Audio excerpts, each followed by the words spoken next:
significa um projeto de morte, tanto para o meio ambiente como para o próprio ser humano. Então temos um povoado extremamente pobre ao lado de um complexo industrial extremamente rico. É um escândalo, é um sofrimento há 20 anos que precisa ser resolvido. E eu diria que a mudança ela foi negativa. É porque há 25 anos atrás, quando a gente vinha, essa estrada que vocês vieram aqui, de acesso à região, era um corredor de barro por dentro de uma floresta.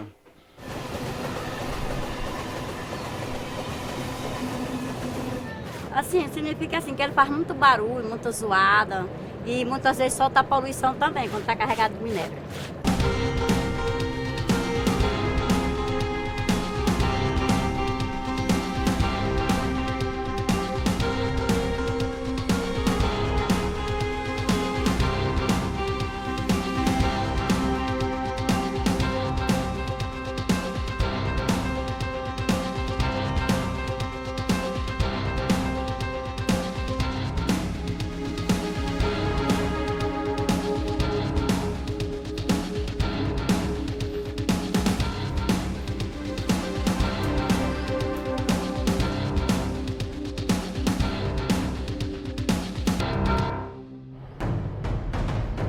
A matéria-prima para os carros alemães vem daqui de Carajás, que fica no nordeste do Brasil, região onde existem as maiores minas de minério de ferro do mundo. Proprietário, o grupo de mineração brasileiro Vale. Milhares de vagões transportam a preciosa carga, atravessando a região num trecho de quase 900 quilômetros até o porto de São Luís. Isso provoca grandes consequências para a população da região. De 2 em 2 semanas, Maria da Silva chega ao centro de saúde da pequena cidade Piquiá, na periferia de Aceilândia. Já no início da manhã, a sala de espera está lotada. Antes de ser consultada por Dr. Mauro, Maria precisa preencher a lista dos pacientes. Aquela poeira causa muitos problemas na pessoa. Causa problema do câncer, no sangue, na pele, no pulmão, na garganta, tudo que tiver desóxido causa esse problema. Por quê? Porque nós ingerimos ela de noite, entrando e saindo, ingerindo aquela poeira. Tem condição de nós ter saúde? Não temos. Nós não temos saúde naquele lugar. Dr. Mauro Carneiro conhece Dona Maria há muitos anos.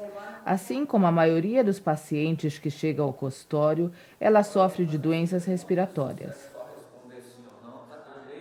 Dr. Carneiro receita medicamentos que, pelo menos, aliviam os sintomas. Veja bem, devido ao alto índice de poluição atmosférica, há muita incidência de problemas respiratórios e problemas na pele, dermatológicos, de alergia, de infecção das vias aéreas superiores, principalmente nas crianças.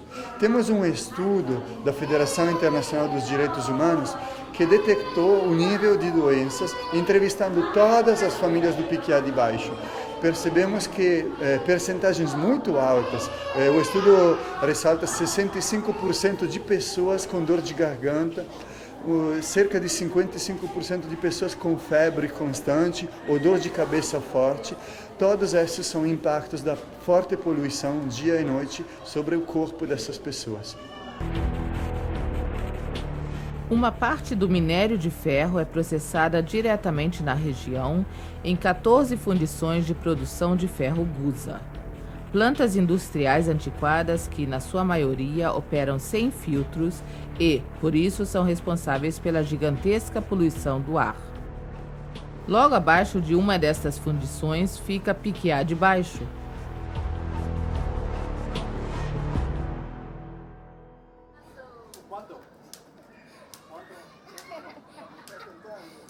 Há anos, Dário Bossi e a organização Justiça nos Trilhos lutam juntamente com os moradores contra a gigantesca Vale. Maria da Silva, com sua família, vive aqui. Em toda a casa se vê a poluição do ar. Tudo isso. Muito sujeira. Ah, essa é para tosse. E esse aqui é a Cefalex. Dona Maria não é a única pessoa doente na sua família. O filho de Dona Maria, o seu Adailton José da Silva, trabalhou por 6 meses nas siderúrgicas, mas ele foi despedido porque tinha dificuldades nos pulmões. E nunca as firmas fizeram os exames devidos, né? Só fizeram um exame do sangue, depois despediram. Mas a Dona Maria fez esse raio-x e descobriram uma mancha no pulmão bem grande, que é o motivo do cansaço e da falta de ar.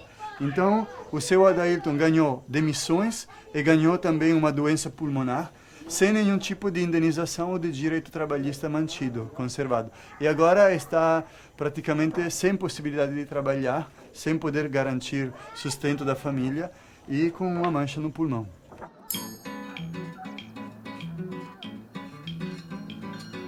Tribo dos Carajás. A poluição ambiental não é o único problema. A ferrovia corta centenas de povoados e municípios e traz consigo ruído e perigo.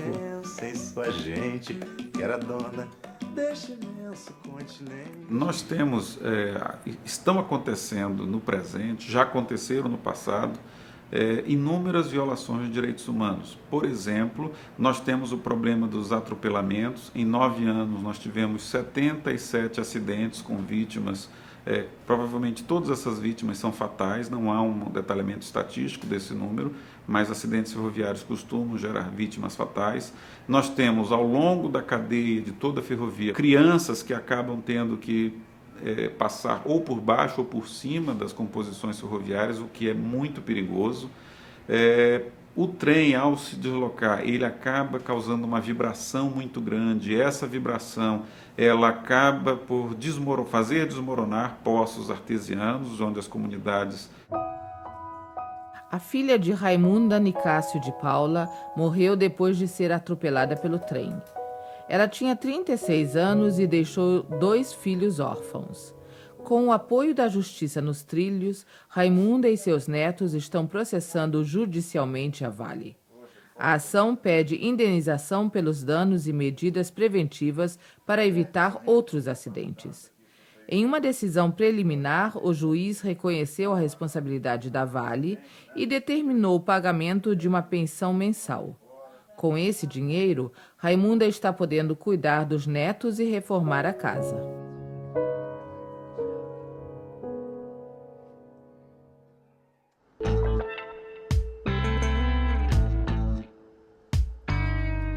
As fundições operam dia e noite e precisam de grande volume de combustível.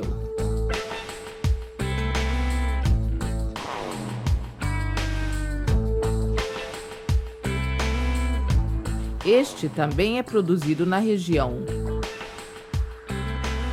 A poucos quilômetros de Piquiá de Baixo, encontramos as primeiras carvoarias. Os trabalhadores nem sequer usam máscaras respiradoras. Na região existem dezenas de fornos. Muito antes de nossa visita ao grupo de mineração Vale, solicitamos uma entrevista. Ficamos sem resposta. Tampouco os operadores das fundições queriam falar conosco. Aqui, em uma das carvoarias, buscamos contatos diretos sem intermediação prévia. Mas os seguranças nos explicam que não somos bem-vindos aqui. A iniciativa de apoio aos direitos da população local sempre está gerando conflitos com as empresas. Sim, às vezes o nosso trabalho é perigoso na medida em que tentamos defender os direitos das pessoas que são violadas por essas empresas. Nessas horas, as empresas, às vezes com razão, defendem seu direito de ter uma propriedade privada, de não deixar a gente acessar. Por outro lado, nós dizemos com que violência vocês se permitem de entrar na propriedade privada dos outros, instalando suas empresas, tomando posse das terras que ancestralmente eram de propriedade dessas pessoas. Claro, vocês compraram isso, mas acabaram expulsando. E no Piquiá de Baixo nem pediram permissão. Então, assim, nós sofremos perigos ao tentar defender umas comunidades, mas por outro lado, as empresas têm todo tipo de defesa para poder realizar suas agressões e sua posse do território sem que ninguém as ameace. Nas carvoarias somente se queima eucalipto, uma madeira que cresce extremamente rápido e queima de maneira intensa, ideal para a produção de carvão. Milhares de hectares foram plantados nos últimos anos. A floresta original desapareceu. Geralmente, a Vale compra as imensas áreas das comunidades a preços ridículos. Os moradores nem sequer são consultados.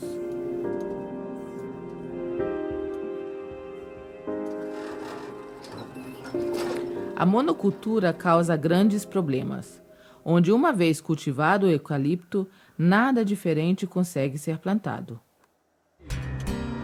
Estamos com o perito ambiental Marcos Vinícius a caminho da mina de minério de ferro. Também aqui, jornalistas não são bem-vindos, mas juntamente com eles chegamos ao terreno sem sermos reconhecidos. As enormes crateras de minério de ferro encontram-se no meio de uma reserva natural. Quais são as consequências? Então, primeiro, há uma retirada da vegetação, que fica superficial a área do minério. Depois, existe um rebaixamento do lençol freático nessa área. A remoção da terra junto com o minério. Existe também uma outra área que é feita uma supressão, além da área da mina, que é onde é colocado a terra, que não é rica em minério, né? E também existe, a partir dessa movimentação da terra, existe um acúmulo, né, de sedimentos gerados pela água das chuvas que são carregados para o leito dos rios.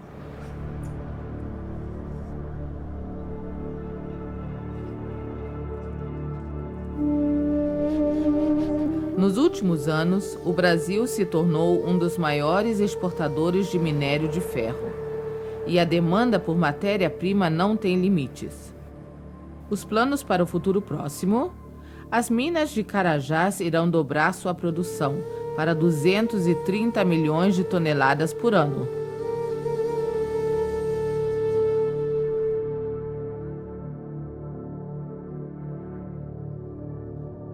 Para isso, precisará ser construída uma segunda ferrovia. O prejuízo para a população e para o meio ambiente aumentará drasticamente.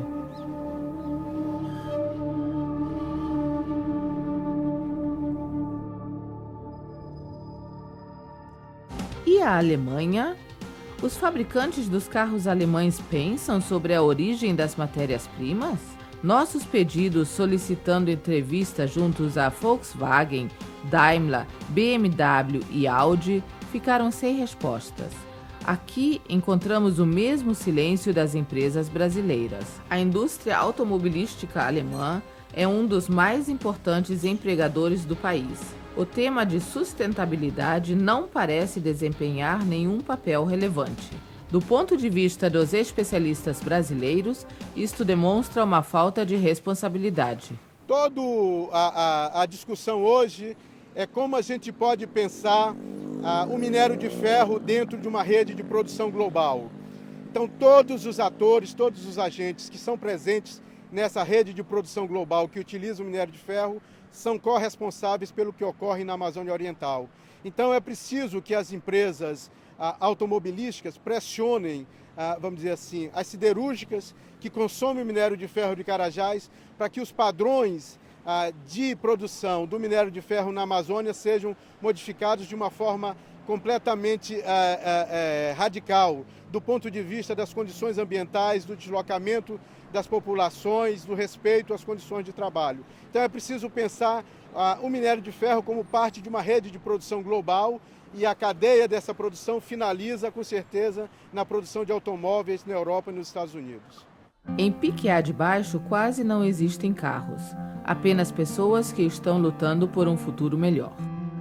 Enquanto o Brasil lucra 150 bilhões de dólares anualmente com a mineração, as pessoas da região estão ficando cada vez mais pobres. Também Wellen Pereira de Melo atua junto ao Justiça nos Trilhos. Juntos, eles querem conseguir que o pequeno povoado na periferia da fundição seja realocado. Que o reassentamento já, porque aqui a poluição é muito grande, que não tem condições de moradia aqui no Piquiá, porque todo mundo aqui é afetado com problemas de respiratório, câncer de pele, câncer de garganta, câncer de pulmão. E aí vem vários problemas acontecendo aqui no Piquiá com a saúde e o descaso do pessoal, o pessoal público aí, que não toma providência nenhuma, e a siderúrgica também e não pagou o reassentamento já.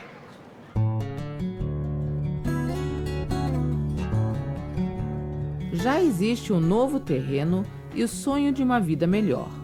No entanto, as empresas atrasam repetidamente os pagamentos prometidos para os proprietários dessa terra e a realocação não acontece. Que não avançou ainda é porque o dono do terreno impediu, entrou na justiça, mas aí a gente ganhou, né? O juiz deu a sentença, a gente ganhou o terreno. Agora está faltando só o Cifema terminar de pagar o terreno para a gente poder continuar no trabalho. E o município também não arca com as consequências que vem acumulando, né? O governo do estado também, eles não faz nada, né? E a Vale, que é o grande problema, todos nós, aqui é a Vale, e ela também não toma providência nenhuma, e os governos federal também não tomam providência nenhuma. No início de todos esses projetos, inclusive o projeto Carajás e os seus polos, sempre houve uma propaganda de trazer o desenvolvimento, que para eles o desenvolvimento é a melhoria da qualidade de vida, é mais emprego, é mais riqueza, e tudo isso há uma propaganda muito grande, e aconteceu nesse caso do projeto Carajás. Não se realizou esse sonho do grande desenvolvimento de igualar o Brasil, porque era esse o sonho do governo militar, é achar que com esse dinheiro a gente ia se igualar aos países de primeiro mundo, era a promessa que existia e isso não aconteceu. Danilo Chamas, do Justiça nos Trilhos, visita Kátia Acratica TG. Ela vive numa reserva indígena perto de Marabá. Alguns anos atrás, a Vale transferiu toda a sua aldeia. Eles tiveram que dar lugar a uma represa. Agora, vivem sob a ameaça da próxima catástrofe. A nova ferrovia da Vale deve atravessar diretamente sua reserva. Ferrovia. Ah, tem a ferrovia aqui nesse território, tem ferrovia nessa mesma nossa terra, Mãe Maria. Ferrovia da Vale. Da Vale. Estrada de Ferro Carajás. Estrada de Ferro Carajás. E aí, hoje em dia, nós estamos impactados, né? Também pela ferrovia, né? Já fomos pela barragem. E agora estamos sendo impactados pela ferrovia, pelo linhão. Pela a estrada mesmo que passa, corta dentro da reserva mesmo, da nossa reserva indígena Mãe Maria, né? O pai da Kátia lutou durante anos contra a expulsão. Ele morreu há algumas semanas. Apesar de o Brasil ter assinado acordos internacionais de proteção dos povos indígenas, prevalecem os interesses econômicos que, simplesmente, são mais importantes para o Estado. Os trilhos do trem que atravessam a região simbolizam a remoção da riqueza. 12 trens, cada um transportando 30 mil toneladas de minério, correm diariamente em direção ao Porto de São Luís. As obras de duplicação da ferrovia violam alguns dos direitos indígenas reconhecidos internacionalmente. Os estudos são insuficientes e as licenças estão sendo dadas sem diálogo ou consulta às populações. Com a assessoria legal da Justiça nos Trilhos, Algumas organizações estão processando a Vale e o IBAMA.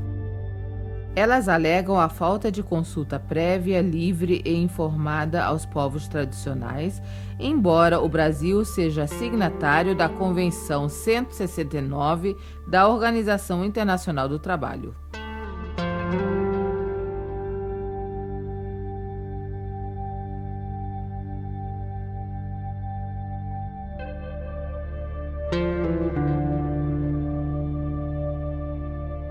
À noite, visitamos uma escola em Piquiá.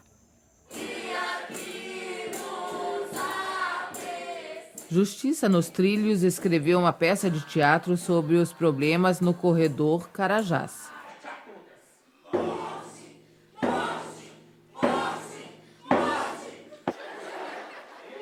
A tentativa de falar com humor e ironia da dramática situação na região envolve os alunos.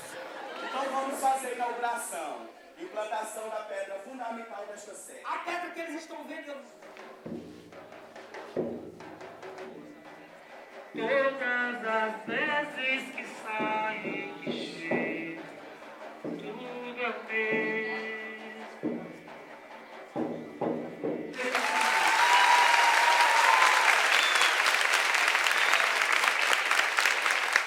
Na manhã seguinte, estamos no porto da cidade de São Luís. As grandes instalações industriais da Vale encontram-se um pouco afastadas. Está em construção um novo cais. Um pescador acompanha Cislene Costa da Silva, da rede Justiça nos Trilhos. Todos os dias, vários navios de carga cheios de minério de ferro deixam o porto. Destino, China e Europa. A ampliação do porto destruiu em grande parte a riqueza pesqueira. A Vale prometeu compensação monetária, mas não paga de forma igual a todos os pescadores, o que, por sua vez, traz problemas. Quando ela foi decidir quem deveria receber essa bolsa, eles fizeram um estudo que eles chamam de caracterização. E aí eles classificaram os pescadores. Então ali eles definiram quem eles consideravam que era pescador, que só vivia daquilo, quem que pescava por esporte, que eles usam essa denominação pesca por esporte, e quem pescava, mas tinha uma outra fonte de renda. Então, a partir dessa caracterização que eles definiram quem deveria ganhar mais, quem deveria ganhar menos. Isso gerou um problema muito sério na comunidade, porque fez com que os pescadores eles entrassem em conflito. Isso é uma estratégia que é muito utilizada, né, para desmobilizar, fragilizar as comunidades. Então, tem pescador, inclusive, que está contente com a bolsa, né, e esse pescador que está contente, ele, de certa forma, ele não vai entrar na luta junto com os outros, porque ele acha que está recebendo um dinheiro sem ter que precisar pescar. Muitos pescadores já há anos foram expulsos pela Vale e, para aqueles que ficaram, quase nada permanece na rede. O projeto Carajás, que 30 anos atrás prometeu um grande boom econômico ao país e à região, não se preocupou com alguns milhares de pescadores. O nosso futuro aqui no Boqueirão não tem mais nada, acabou. O futuro de pesca aqui do Boqueirão acabou, zerou. Agora, quando era antes que nós vivíamos aqui, nós sobrevivíamos só da pesca e os homens eram pescar e as mulheres quebrar coco. E nós vivíamos muito bem, obrigado, muito bem. Como pobre, mas todo mundo só vivia da pescaria. E todo mundo era feliz, você entendeu? Poucos dias depois, no Rio de Janeiro, alguns membros de Justiça nos Trilhos se preparam para participar na Assembleia dos Acionistas da Vale. No dia seguinte, querem chamar a atenção para os problemas ambientais na região de Carajás. Além disso, ficou evidente que a Vale está espionando a Justiça nos Trilhos. E-mails são lidos e há escutas telefônicas. Já há algum tempo, algumas organizações vêm sentindo a presença de pessoas estranhas em nossas atividades. E no ano passado, um ex-gerente de inteligência da própria Vale veio a público revelar um serviço interno, um departamento interno de inteligência destinado a espionar atividades de organizações e movimentos sociais. No dia seguinte, na sede da Vale.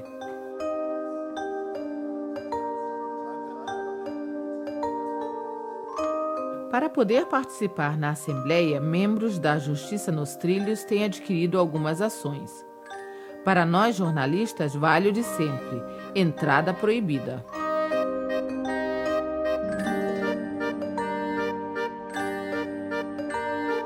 Passadas 2 horas. Também entre os acionistas, ninguém quer falar conosco sobre a questão da sustentabilidade e da proteção ambiental. Eu fico até envergonhado de levar essa mensagem, né, que podia ser uma resposta muito boa sobre aquela comunidade sofredora que vive debaixo daquela poluição. E eu fico até indignado a falar sobre a Vale, sabe? Que aqui a resposta que eu estou levando para eles nunca que arruma nada, que a Vale nunca fale nada. Silêncio na Vale. Também as empresas alemãs não querem se expressar. E o consumidor? Será que pelo menos os motoristas demonstram interesse em saber de onde vem a matéria-prima para os seus carros? É uma pergunta interessante que nunca me foi feita. E por que isso nunca aconteceu? Creio que essa pergunta não se coloca, porque as pessoas somente se interessam pelo produto final, nunca pelo processo que leva a esse produto.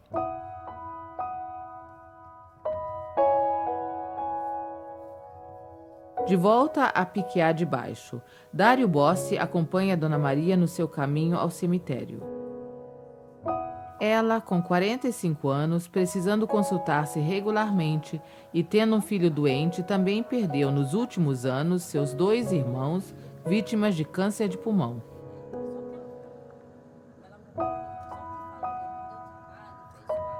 Nesse cemitério a gente sente um misto de tristeza, impotência, mas sobretudo indignação e raiva. E essa raiva é a raiva do povo, da Dona Maria, de muitos outros que não aguentam mais.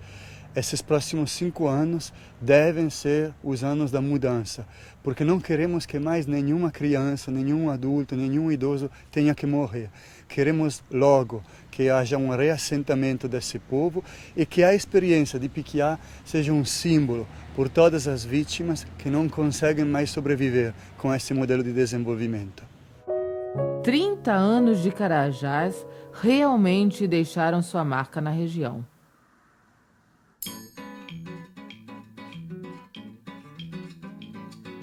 Tribo dos Carajás, noite de lua cheia, Ruanã, menina moça, é quem manda na aldeia. A tribo dança e o grande chefe pensa em sua gente, que era dona deste imenso continente, onde sonhou sempre viver.